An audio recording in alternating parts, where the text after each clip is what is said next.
Ms. Legalista here. Thank you for joining the video. We are going to be talking about car title washing. I guess that's what we call it when, hey, they take the title, they wash some of the information that's on there off, give you a title with some fake stuff on it. So now we're going to have to do more due diligence on this because it looks like this is back. Now, this is not anything new. This is something that has been around for a while, but there's just been an uptick in all of these different kinds of fraud and scams. And here's the thing about this one. They actually know who committed the scam, and it looks like he hasn't even been charged. Let's watch this and see how it breaks down because when you're law enforcement and you're trying to put together your priorities, who you're going after, usually violent crime is going to rank higher than property crime. So it's not like they don't care, but you know, if you got to pick and choose what you're working on that day, I can imagine that violent crime is going to be at the top of the list. But still, you can buy just about anything on platforms like Facebook Marketplace, eBay, and Craigslist.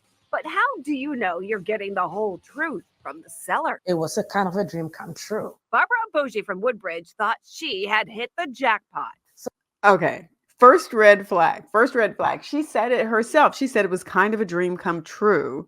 If it looks too good to be true, you need to ask more questions.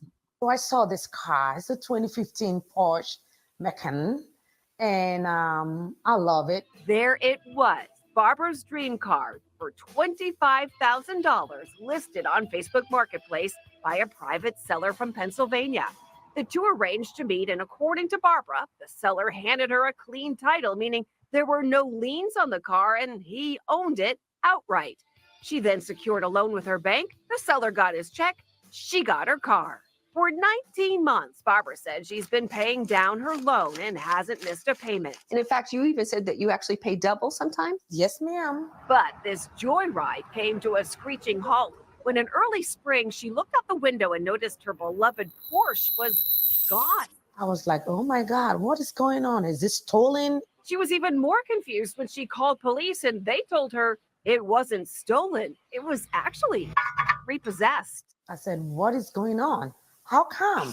Barbara's bank told her they didn't repossess the car and confirmed she was current on her payments. So if her bank didn't order the repo, who did? Barbara contacted NBC4 Responds after she said no one could give her a straight answer for weeks. I've talked to you over a month. So we went to Barbara's house to see if we could get to the bottom of this. She gathered all of her paperwork for us. Well, I called because you guys took my car.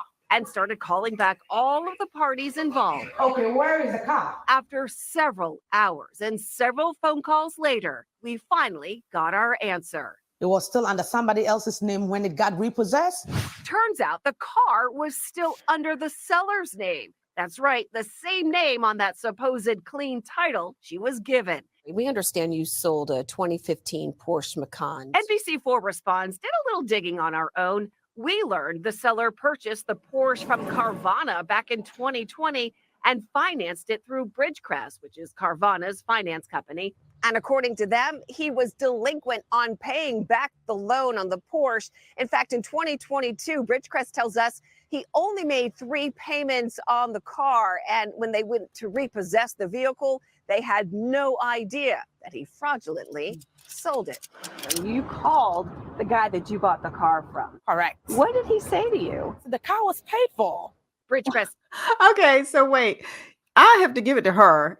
She is like, I am not giving up here. Did you hear her on the phone? She said, I've been calling you guys for months now. She was not giving up.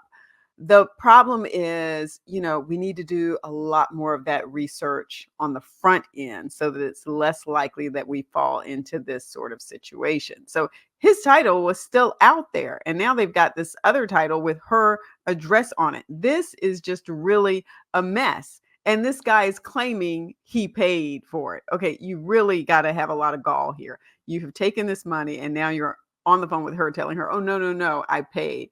That's when you know you were really dealing with a scammer. Tells News 4 it's now working with law enforcement to understand what occurred and the unlawful actions the seller took to fraudulently sell the vehicle for which he never paid.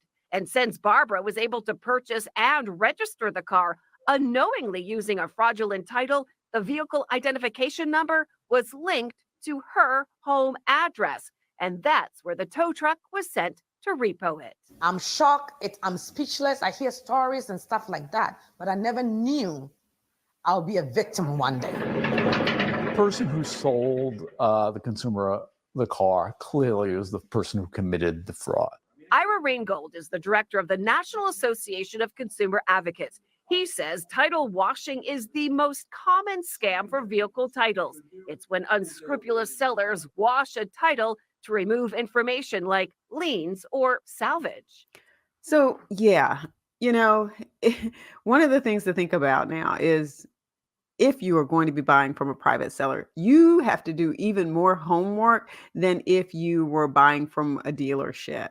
You really can no longer trust what a person is telling you, what is written on the form, what may be on that platform like Facebook Marketplace where they put the information. You can't trust any of this stuff. Fraudsters are out there. They're always looking to take advantage of folks.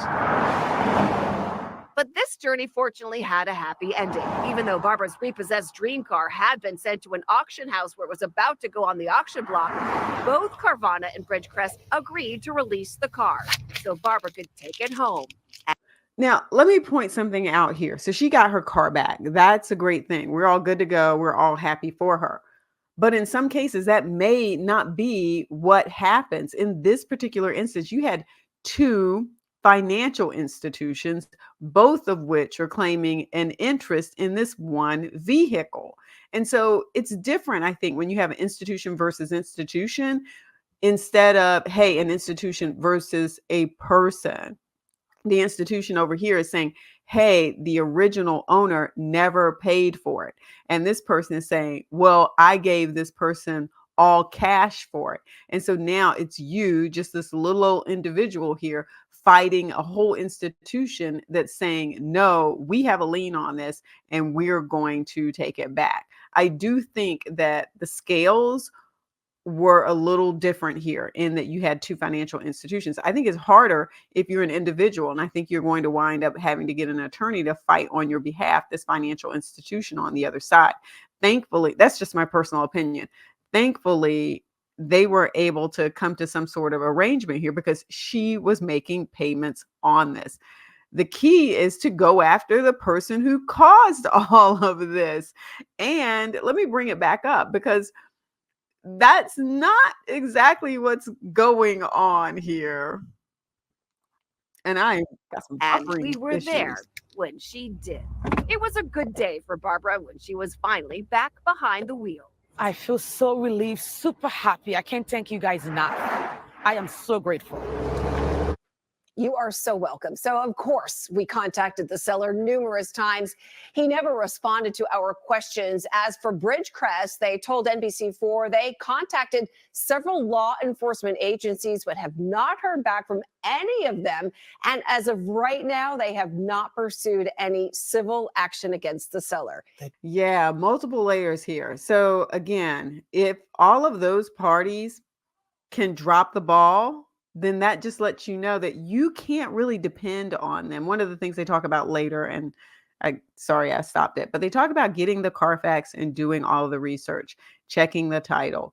You are going to have to look out for your own interests and not assume that a bank or lender is going to look out, or DMV is going to look out for you. You have to do it yourself. So I hope this reminds you, because like I said, this is not anything that's new. Very common practice, just seems to be, one of the scams has come back and is going in full force again. Go ahead and give the video a thumbs up if, again, this reminds you to stay on your toes about these things. And don't forget to subscribe. Peace.